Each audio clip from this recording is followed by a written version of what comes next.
औज़ुबिल्लाहि मिनश्शैतानिर्रजीम बिस्मिल्लाहिर्रहमानिर्रहीम। अस्सलाम वालेकुम नाज़रीन, शामी रूहानी टीवी के साथ एम ए शामी आपकी खिदमत में हाज़िर है। जून का महीना आने को है और जून के महीने की रीडिंग दी जा रही है। बुर्ज अमल से लेकर बुर्ज हौद तक तमाम बुरूज की डिस्कशन होगी और कौन से प्लानेटरी पोजीशन तब्दील हो रही है, कौन से ज़ायचे तब्दील हो रहे हैं, अहम तब्दीलियाँ क्या हो रही हैं, कि अहम योग कौन से बन रहे हैं और कौन से बुरूज को माली बेनिफिट होगा, कौन से ज़िंदगी में ग्रोम कर सकते हैं, आगे बढ़ सकते हैं। महापुरुष योग बन रहे हैं, ख़ास स्टेलियम बन रहा है 6 सितारों का क्रान 100 साल के बाद, वो बड़ा इंपॉर्टेंट योग है। उसकी क्या इफेक्ट्स आएंगे 12 बुरूज पे, इन सबको डिस्कस करेंगे। और कौन से बुरूज को माली बेनिफिट होगा, कौन से बुरूज की शादी हो सकती है, रोज़गार हो सकता है, तलीम, सफ़र और सबको बेनिफिट होगा। कौन कौन से बुरूज ज़िंदगी में आगे इनिशिएटिव ले सकते हैं, इंपॉर्टेंट डिसीजन कर सकते हैं, सफ़र के लिहाज से, शादी के लिहाज से, रोज़गार के हवाले से, जॉब की स्विचिंग किस तरह हो सकती है, घरेलू ख़वातीन के क्या हालात होंगे, शादीशुदा लोगों के क्या हालात होंगे। 12 बुरूज के ओवरऑल डिस्कशन करेंगे सब। बड़ी इंटरेस्टेड वीडियो है और आपको ये वीडियो में बेसिकली एक तो जनरल रीडिंग दी जाती है कि डिस्कशन क्या होती है कि 12 बुरूज के लिहाज से। एक होता है कि प्लानेटरी ट्रांजिट के लिहाज से बताया जाता है कि क्या क्या सितारों की पोजीशन चेंज हो रही है, तो उसका क्या रिजल्ट। मेरी कोशिश होती है कि इल्मी बात भी हो साथ, ताकि लोगों को एक लॉजिकल बात तो समझ आकर उसको समझ सकें। तो ये वीडियो जो है वैदिक एस्ट्रोलॉजी के स्टैंडर्ड बेस पे है और मून साइन के लिहाज से आप देख सकते हैं, इसका सन ज़ोडिएक से ताल्लुक नहीं है, क्योंकि मेरे अपने 25 साल के तजर्बात के नतीजे में वैदिक एस्ट्रोलॉजी को और हिंदी नजूम को सबसे ज़्यादा मुस्नद पाया है बनिस्बत जो है वेस्टर्न एस्ट्रोलॉजी के। दोनों स्कूल थोड़ा अपने काम करते हैं, लेकिन मैं ज़्यादा इफेक्टिव उसको समझता हूँ। उसमें ज़्यादा गहराई है, उसमें पेंडिंग कर्मा का बताया जाता है, ऐसा हो रहा है तो क्यों हो रहा है, उसकी क्या लॉजिक है, कौन से कर्म आपने किए जिनका इफेक्ट आ रहा है आपके साथ, तो उसको समझना ज़रूरी है। उसको समझेंगे तो फिर हमारे मसले हल होंगे। बहुत से लोग वज़ाइफ पढ़ते हैं, रेमेडीज़ करते हैं, रिजल्ट नहीं मिलता। रिजल्ट इस वजह से नहीं मिलता कि अपने पेंडिंग कर्मा क्लियर नहीं होते। तो पेंडिंग कर्मा को कॉन्सेप्ट, उसको लॉजिक को समझें, पेंडिंग कर्मा क्लियर करें, ताकि फिर हम ज़िंदगी में ग्रोथ कर सकें। बुर्ज मेज़ान, बुर्ज मेज़ान के लिहाज से अगर हम देखा जाए तो ज़ायचे की पोजीशन बड़ी इंपॉर्टेंट है इस जून के महीने में। और अहम योग बन भी रहे हैं और कुछ योग ख़त्म भी हो रहे हैं। सबसे पहले अंगारक योग ख़त्म हो रहा है। अंगारक योग आपके ज़ायचे के छठे घर में लगा हुआ था, तो यहाँ पे इसकी पोजीशन क्लियर हो जाएगी और आपको एक स्ट्रेस एंग्जाइटी से भी निकल सकेंगे। उसके बाद मरीख जो है 7वें घर में आ जाएगा और 8वें घर में 6 सितारों का स्टालिम होगा। ये बड़ा इंपॉर्टेंट।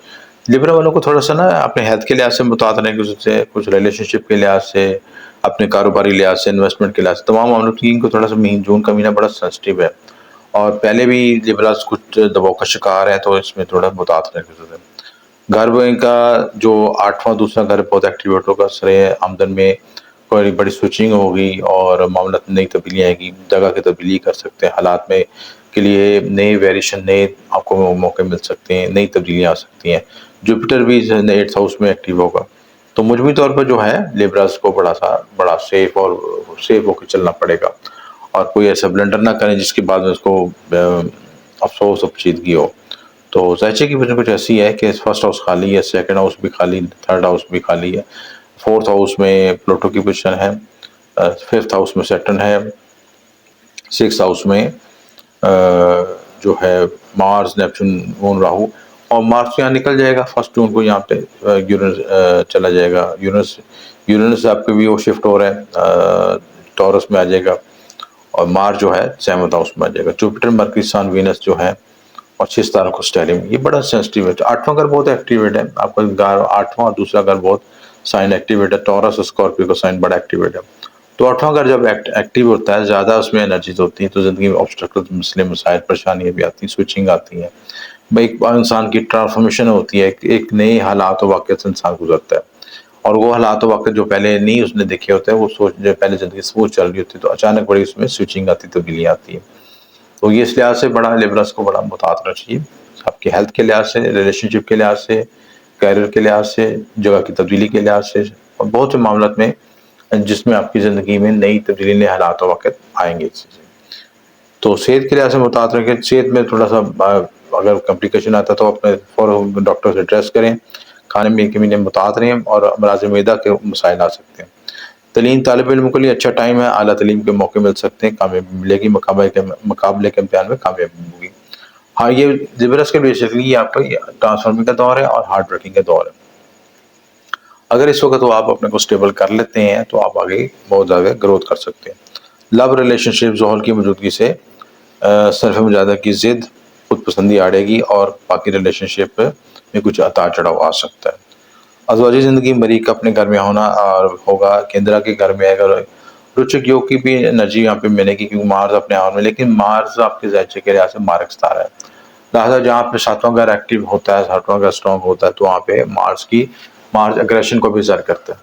लिहाजा किसी तरह का भी एग्रेशन से बचने की ज़रूरत है, गुस्से लड़ाई झगड़े से बचने की कोशिश करें ताकि आप अपने रिलेशनशिप को कंटिन्यू कर सकें और बेहतर लेके चल सकें। इसी तरह 14 जून के बाद जो लोग नया कारोबार करना चाहते हैं उनके लिए बेहतर है, इन्वेस्टमेंट, नया काम, नई नौकरी, हर काम में स्विचिंग हो सकती है, यानी नई नए काम में स्विचिंग हो सकती है, नए काम में तब्दीली आ सकती है। अपने कारोबार में ट्रांसफॉर्मेशन लेके आ सकते हैं, यानी कारोबार में, काम में, पर्सनैलिटी के लिहाज में, सोच और ख्याल के लिहाज, सोच आइडियाज़ के लिहाज से काफ़ी चीज़ें स्विच हो रही हैं आपकी, चेंज हो रही हैं, या जो पुरानी चीज़ें थी उनको कट ऑफ कर रहे थे और नई चीज़ों को आप ज़िंदगी में इंजेक्ट कर रहे हैं ताकि आगे ग्रो कर सकें। काम का प्रेशर होगा, टेंशन दबाव में इजाफा हो सकता है, आला काम से बेनिफिट हो सकता है, बिजनेस में कामयाबी मिलेगी।